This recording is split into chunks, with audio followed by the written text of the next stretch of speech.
오늘 연구 진짜 대박입니다. 어그로 아니고요. 세계 3대 저널 중에 한 곳인 사이언스에 발표된 연구인데요.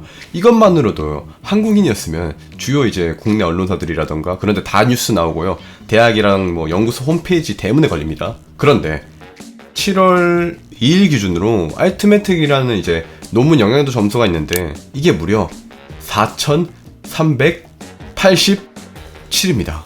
지금 이 영상이 올라갈 시기엔 더 높아졌겠죠? 사이언스에 발표된 76,461개 중에서 47위, 또 이제 비슷한 시기에 발표된 198,029개 논문 중에서 16위에 속하는 엄청난 연구예요. 진짜 진짜 이해되기 쉽게 굳이 비유를 한다면요, 한 유튜브 조회수는 1억 뷰 수준, 그리고 카이스트, 포스텍, 서울대 모든 졸업생 중에서 47위 수준, 그리고 전국의 모든 대학 졸업생 중 16위 수준이라고 보시면 뭐 될 것 같아요. 그러면 이해가 빠르실 것 같아요. 즉 제가 별거 아닌 거에 막 흥분하고 또 막 별거 아닌 거에 대단하다고 포장하고 이런 거 아니며 어그로성 표현도 절대 아닌 정말로 세계학계가 주목하고 있는 엄청난 연구라는 것 미리 말씀드릴게요. 자, 그럼 본론으로 들어갈게요. 여러분, 세균이 영어로 뭡니까? 박테리아입니다. 세균은 눈에 안 보여요. 박테리아는 작잖아요. 눈에 안 보이죠. 보통 500에서 한 5000 나노미터 정도의 크기로 바이러스보다는 한 100배 정도 큰데 머리카락 두께보다는 한 100배 작아요. 즉 죽었다 깨어나도 사람 맨눈으로는 볼 수 없어요. 그러면 박테리아가 뭐하는 애들인가? 키스트 헬스케어 로봇 연구단에 따르면 전염성 질환은 바이러스에 의한 감염과 박테리아에 의한 감염 두 가지로 나눌 수 있는데, 코로나가 전염성 바이러스로 인한 질병입니다. 흑사병 같은 애들이 박테리아성 질병이고요. 바이러스랑 박테리아는 이런 차이가 있는데, 한마디로 말하면요, 박테리아는 스스로 살 수 있습니다. 영양분도 막 먹어치우고요, 번식도 합니다. 박테리아는 생물이에요. 단세포 생물. 그런데 바이러스는 생물이 아니에요. 얘는 스스로 증식도 못해요. 한 이 정도의 차이가 있다, 이렇게 보시면 되고요. 한마디로 말하면 박테리아는 세균이고 눈에 안 보일 정도로 엄청 작다. 그리고 얘는 흑사병 같은 병을 일으키기도 한다. 지금 제 손 위에는요, 세균이 진짜 엄청 많을 거예요.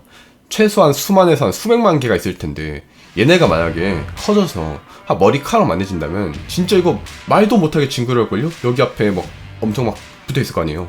그런데 미국 버클리 랩과 캘리포니아 대학 코넬대를 비롯한 연구진은 사상 최대 크기의 박테리아를 발견했습니다. 어느 정도 크기냐? 무려 길이가 9,000 마이크로미터로 맨눈으로도 보인다. 9,000 마이크로미터가 어느 정도냐? 여러분 머리카락 두께 한 90배 수준이에요. 기존에 발견되었던 거대 박테리아보다도 50배나 더 큽니다. 거의 1cm의 크기. 학명은 티오마르가리타 마그니피카. 이름 어렵죠?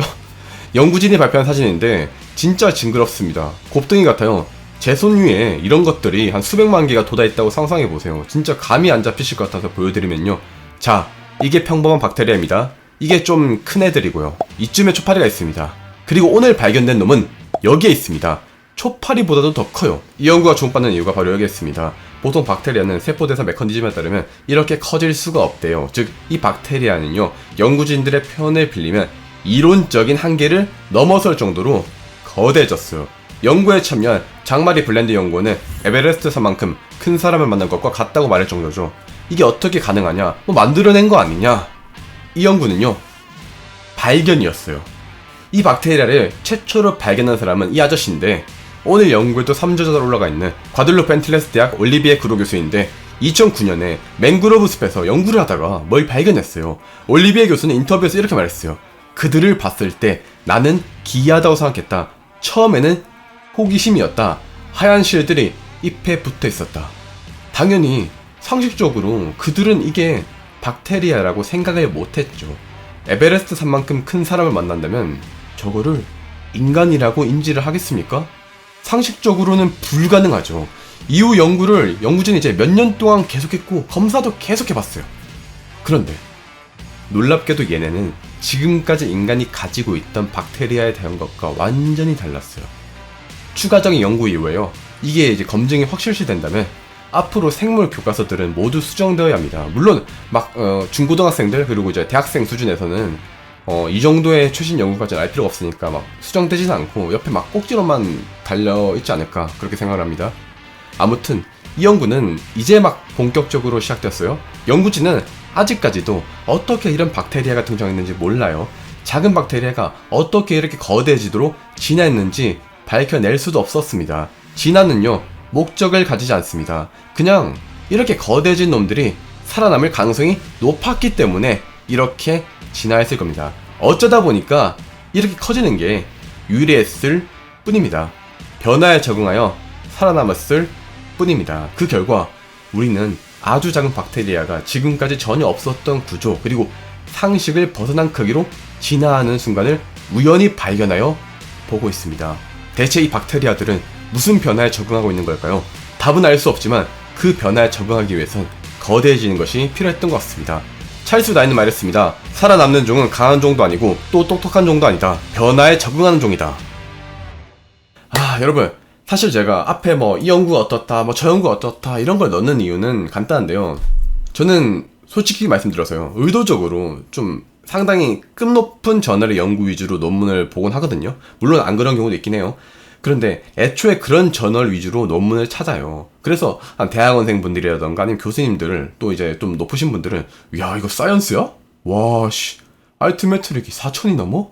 이러면서 막 경악을 하시는데, 좀 많은 분들은 이게 얼마나 대단한 성과인지 잘 모르시고 좀 그러는 경우가 많은 것 같아요. 그래서 간혹 막 SOD는 별거 아닌 것에 흥분한다, 뉴스에서는 한마디도 없는데 과장해서 어그로 끈다, 쓰레기 저널 연구만 가져온다, 이런 낭설들이 퍼지는 건 또 이제 그런 이유인 것 같아서 앞으로 조금씩 이런식 강조를 해드리고 싶어요. 왜냐면 저는 그런 인식이 좀 없어졌으면 좋겠거든요. 일단은 별거 아닌 거 아니고요. 뉴스에 많이 나왔어요. 뉴스에 많이 나왔는데 여러분이 못 보신 거예요. 또 과장한다. 네, 약간은 좀 유튜브인데 보니까 과장하는 경우도 있어요. 어그로도 끌고요. 이 부분은 제가 좀 줄여보겠지만 제 유튜브 시작부터 사실 제가 어그로를 엄청 끌었어요. 그러다 보니까 그런 부분이 좀 습관화되어 있어요. 그렇지만 줄여볼게요. 노력해볼게요. 그러니까